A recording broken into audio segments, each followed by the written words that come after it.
Всем привет, друзья! Сегодня в обзоре прорыв в технологии клонирования, официальный святой покровитель цыган, боксер пытается загрызть противника на ринге, как ухаживали за виртуальными зверями в 90-х, актуальные даже сейчас хиты кинопроката, битва чемпиона мира по шахматам против искусственного интеллекта, а также многое другое. Кстати, друзья, огромная просьба, не забывайте ставить лайки и писать комментарии. Вам не сложно, а для развития канала жизненно важно. Вторая часть самых ярких событий 1997 года прямо сейчас.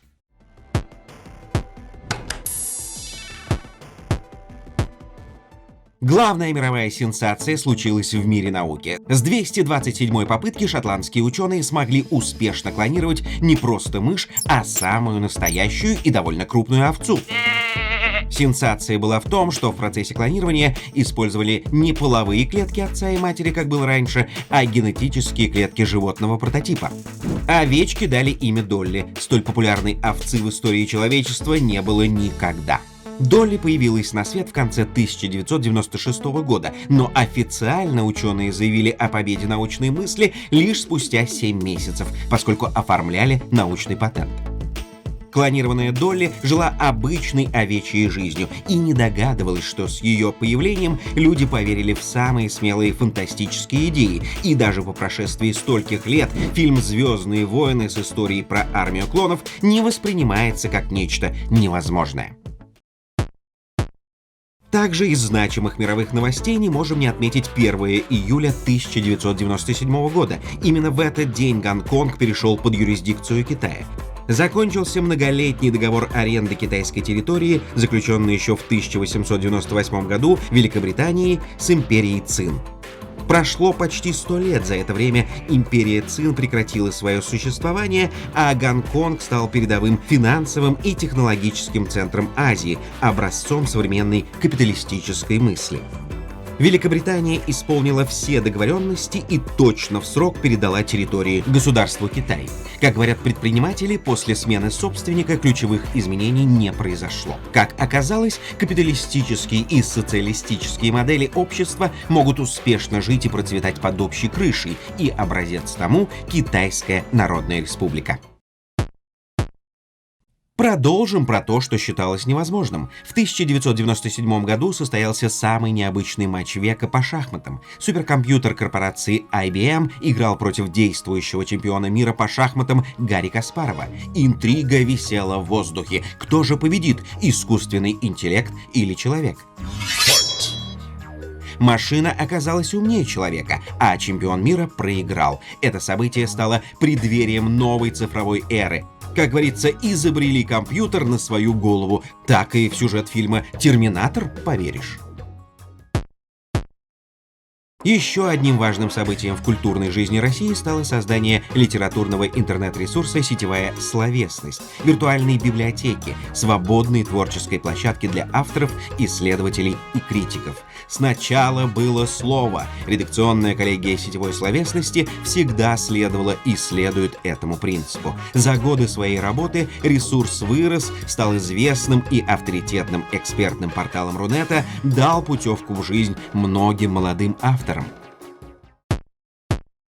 В мире развлекательных технологий бьет рекорды электронная игрушка Тамагочи, изобретенная обыкновенной домохозяйкой Аки Маита. В маленьком корпусе в форме яйца жил виртуальный зверек, за которым нужно было постоянно ухаживать. Зверек часто хотел есть, пить, спать, гулять или играть. Игрушка напоминала о своих потребностях пронзительным писком, а хозяин Тамагочи при помощи нескольких кнопок должен был ублажать своего питомца. Родители массово покупали детям виртуальных игрушечных зверят, но нередко этой электронной японской забавой были очарованы и взрослые. Что тут скажешь? Игре все возрасты покорны.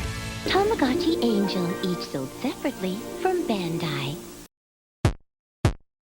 Ну а теперь коротко о самых интересных фильмах, вышедших в прокат в 1997 году. «Лжец, лжец» — веселая комедийная история с неподражаемым Джимом Керри об адвокате Флетчере Риде, который постоянно всем врал, понравилось зрителям. В один прекрасный день адвокат вне своей воли начинает говорить правду. На этом и строится сюжетная линия. Начните сначала. Пожалуйста.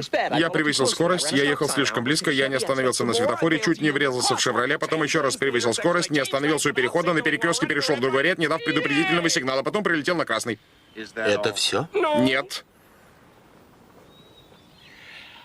Я не оплатил парковку. Смешной, легкий и поучительный фильм с успехом прошел в широком прокате и до сих пор радует кинозрителей в онлайн-кинотеатрах.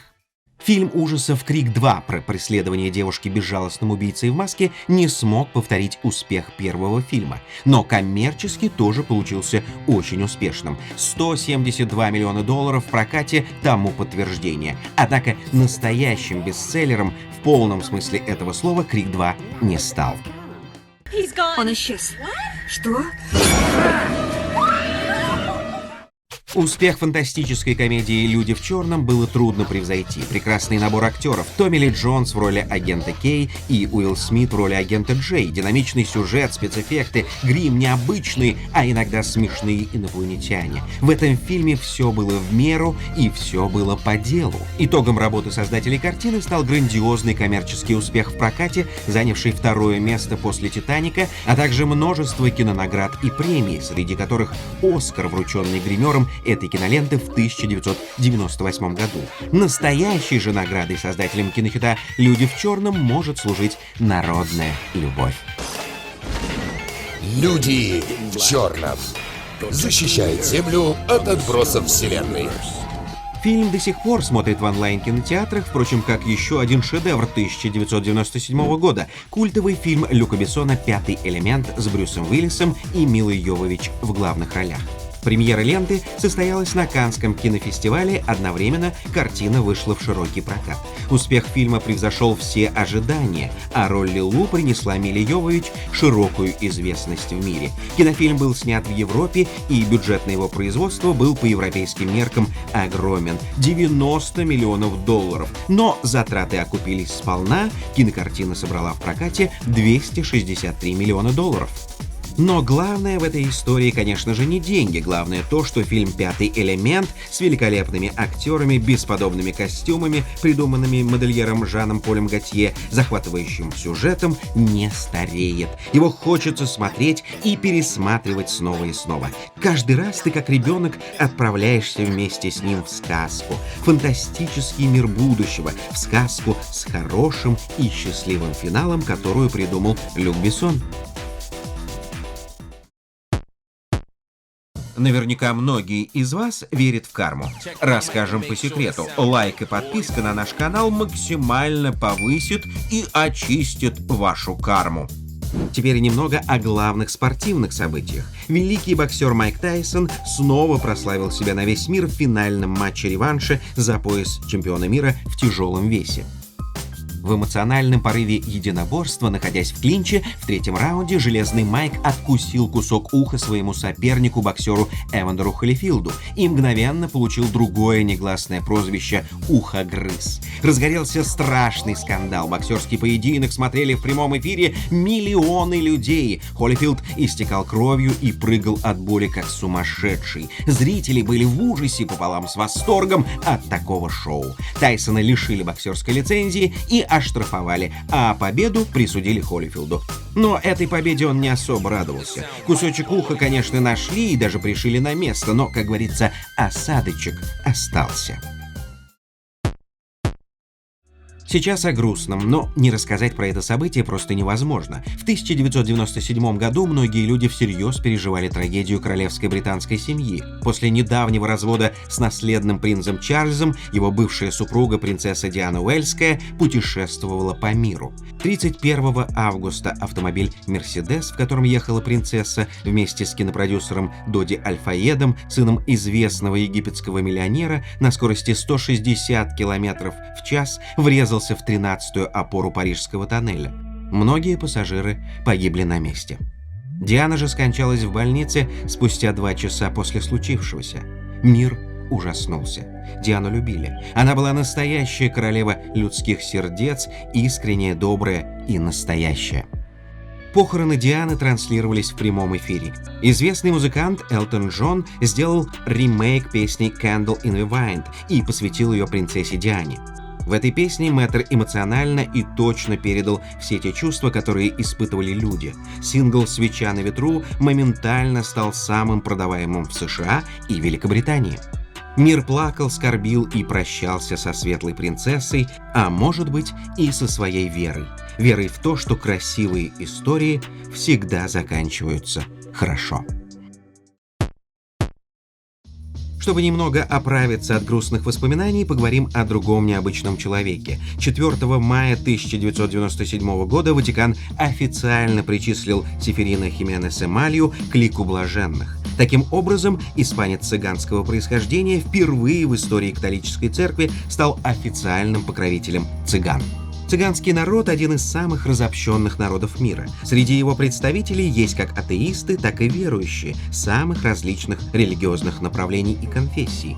У обычного обывателя образ цыган, кочевого народа, сформировался в основном с помощью кинофильмов и телесериалов.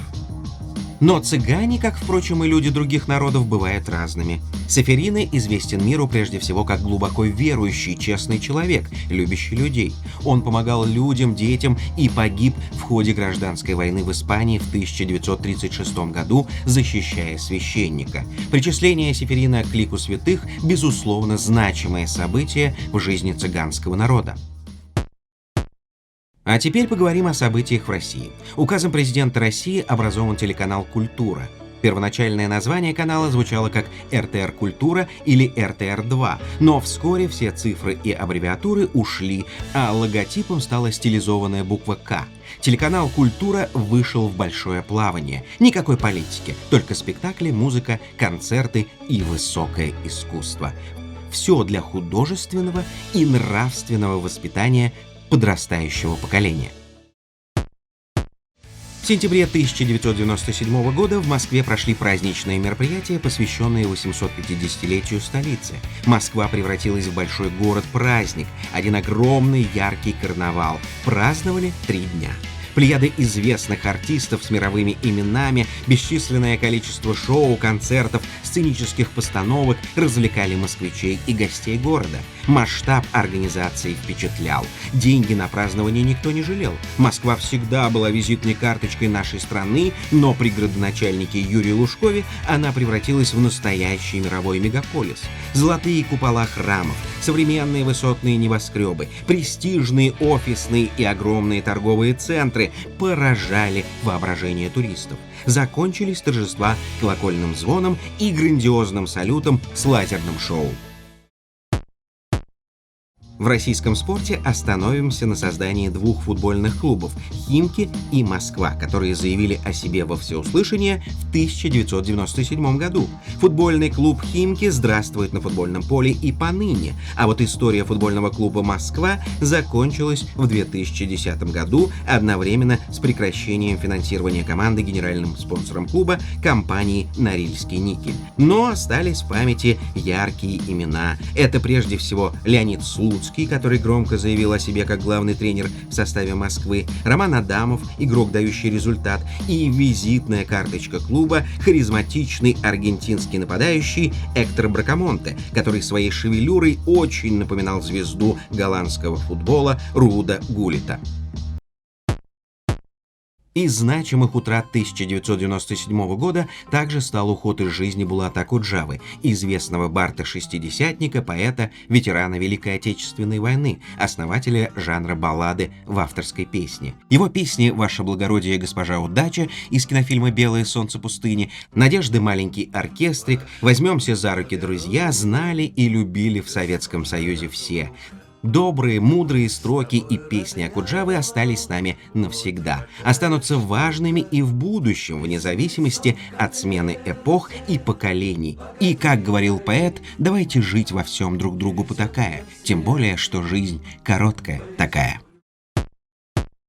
На этой грустной ноте подведем итоги и расскажем о будущих выпусках. Мы с вами вспомнили главные события 1997 года. Год был непростой, в нем было множество как радостных, так и не очень событий, скандалов и научных прорывов, великолепных фильмов и ярких торжеств. Друзья, ваша поддержка очень важна для нас. Поделитесь этим видео в соцсетях, поставьте лайк и подпишитесь на канал. Также вы можете поддержать нас на Patreon и Boosty. Это поможет нам делать все более качественный контент. А в следующем выпуске мы расскажем вам о интересных событиях 1998 года, в частности, про мировое кино, сериалы, спортивную и театральную жизнь. Первые части обзоров на 1997 и 1998 годы можно посмотреть по ссылке в описании.